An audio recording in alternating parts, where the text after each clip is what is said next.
Mesdames et messieurs, c'est toujours un plaisir de vous retrouver dans ce journal en cette soirée du vendredi 24 mars 2023. Tout de suite, dans les détails des informations de ce jour, l'élection présidentielle doit avoir lieu cette année, a déclaré le porte-parole du gouvernement aujourd'hui lors de la réunion de concertation organisée par la CENI. La publication du calendrier électoral et la date du début de la campagne seront également publiées dans les délais. Le président de la CENI a confirmé que toutes les forces vives de la nation qui ont été invitées à cette réunion de concertation d'aujourd'hui sont garants du succès du processus électoral. Une réunion qui a permis d'expliquer à tous que la CENI reste simple organisatrice. Cette commission électorale s'est fixée comme objectif et vision un processus électoral bien planifié et inclusif pour assurer la sécurité et la stabilité afin que les résultats de l'élection soient acceptés par tous pour éviter les troubles post-électoraux. Les détails avec Céline Khaniklantou. C'est dans le total respect des lois en vigueur dans le pays que la CENI a organisé cette concertation nationale, a indiqué son président, car il est défini dans l'article 5 de la Constitution que ce comité coordonne et planifie les activités liées aux élections. Et la loi 38.2 qui régit la CENI permet également de définir tous les moyens de promouvoir les activités ou événements autour des élections. Les appels lancés par les différents secteurs pour une discussion commune sont aussi tout à fait légaux, selon les explications, la CENI étant l'organisatrice de la réunion.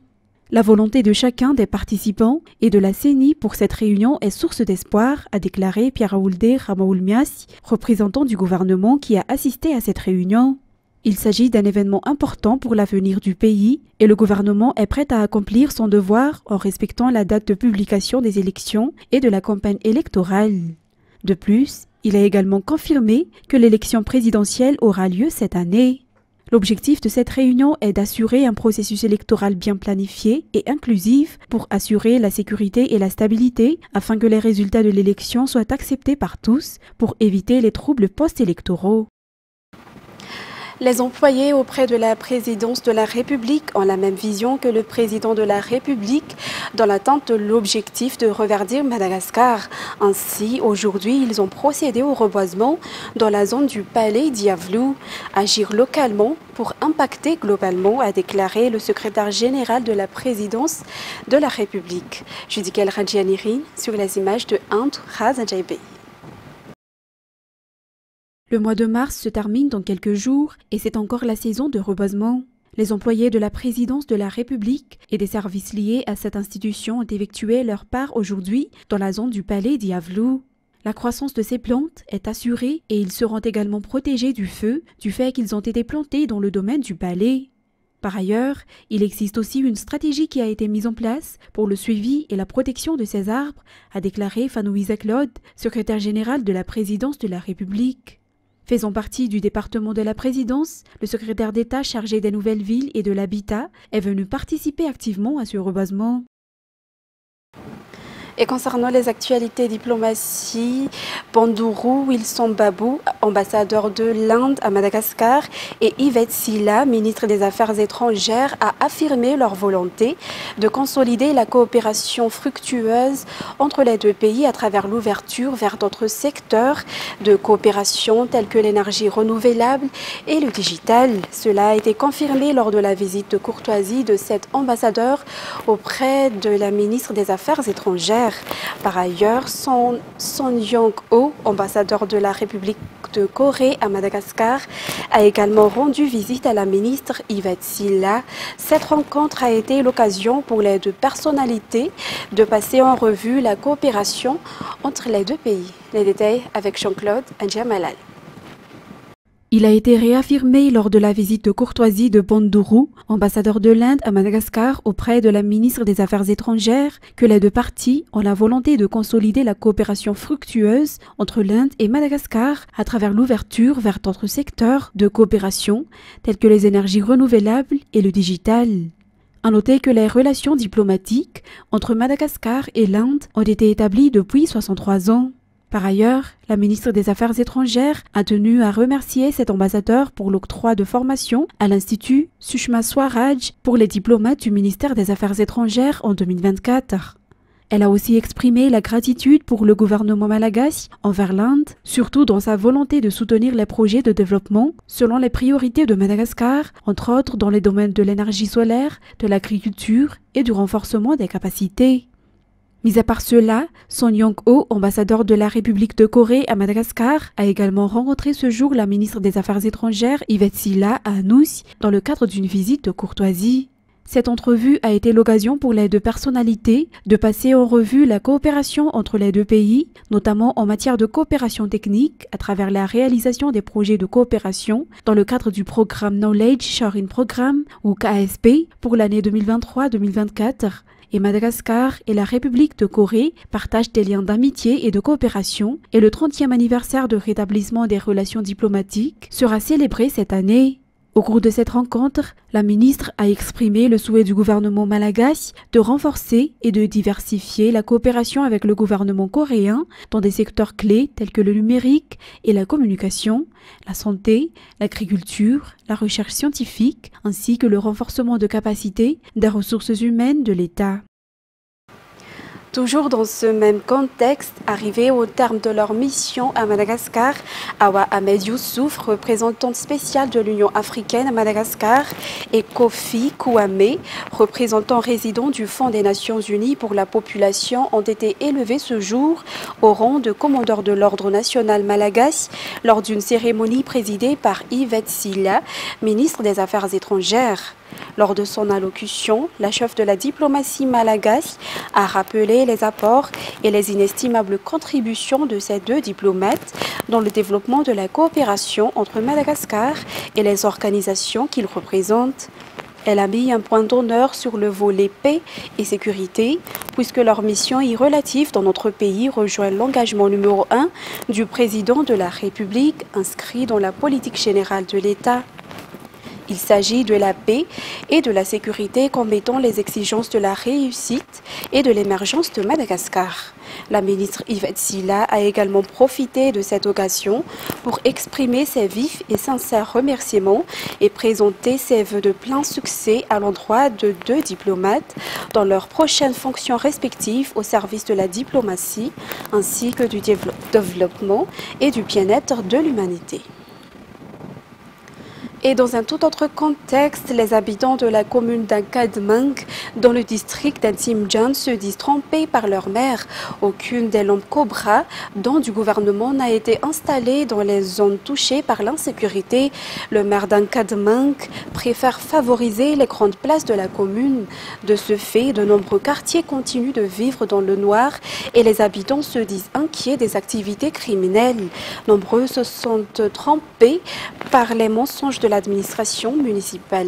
C'est Sylvain sur les images de Sech à Djianapo. Il n'y a que cette lampe unique pour éclairer le Fuktan d'Amboïchavel Beachouk dans la commune d'Ankadmang.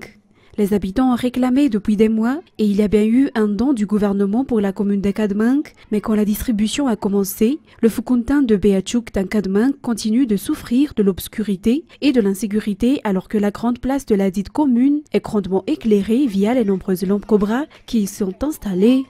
Les riverains ont été trompés selon leur explication. Ils ont même commencé à creuser quelques trous afin d'y installer les poteaux.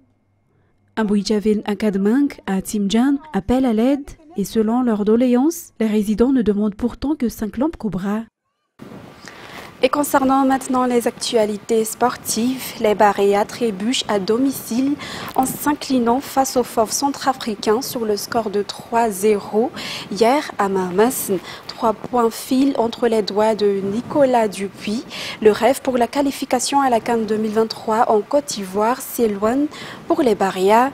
Pour autant, Madagascar dispose encore d'une chance car il reste encore 3 matchs dans le cadre de ces qualifications. Les détails avec Anza Hazonarville et Kevin Ravounersan. Les Baréas avaient tenté de garder le ballon alors que la Centrafrique est restée groupée en formant un bloc dès l'entame de la rencontre. La possession de balles et les tirs des deux équipes confirment cette tendance.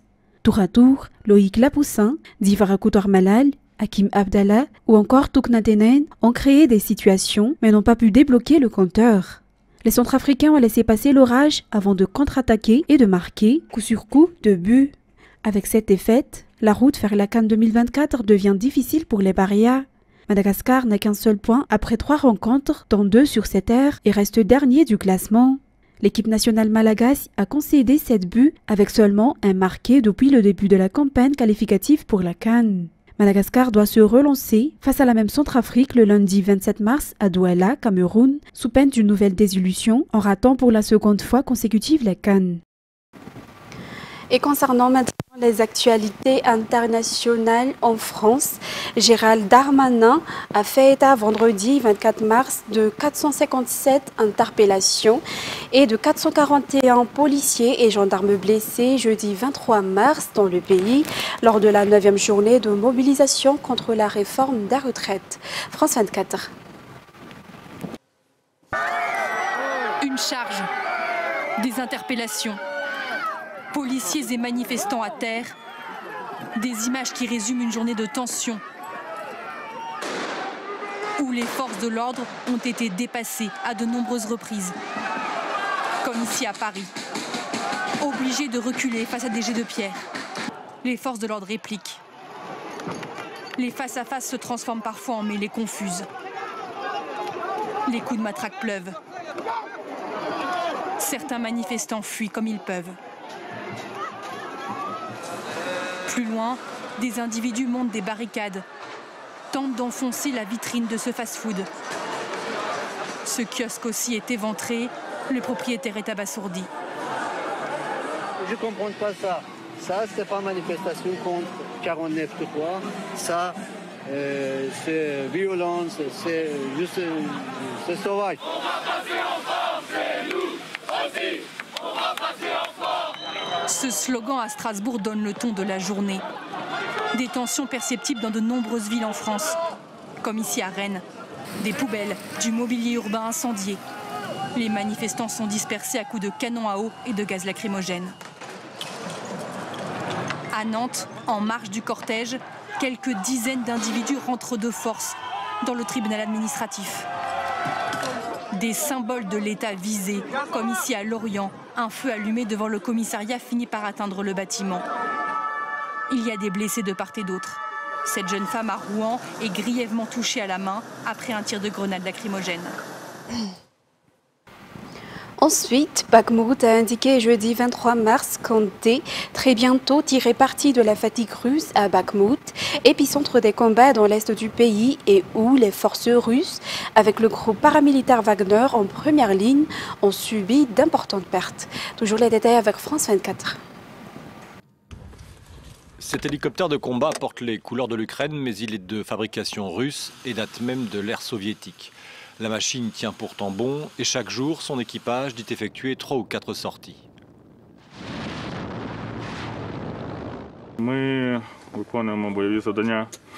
Nous effectuons des opérations de combat pour détruire les véhicules ennemis, le personnel ennemi.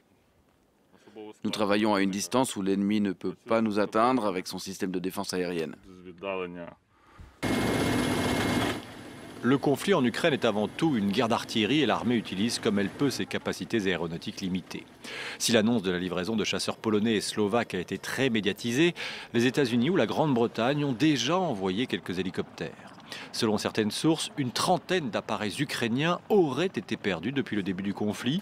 Mais en face, les Russes, qui ont pourtant des hélicoptères plus modernes, en auraient perdu plus du double.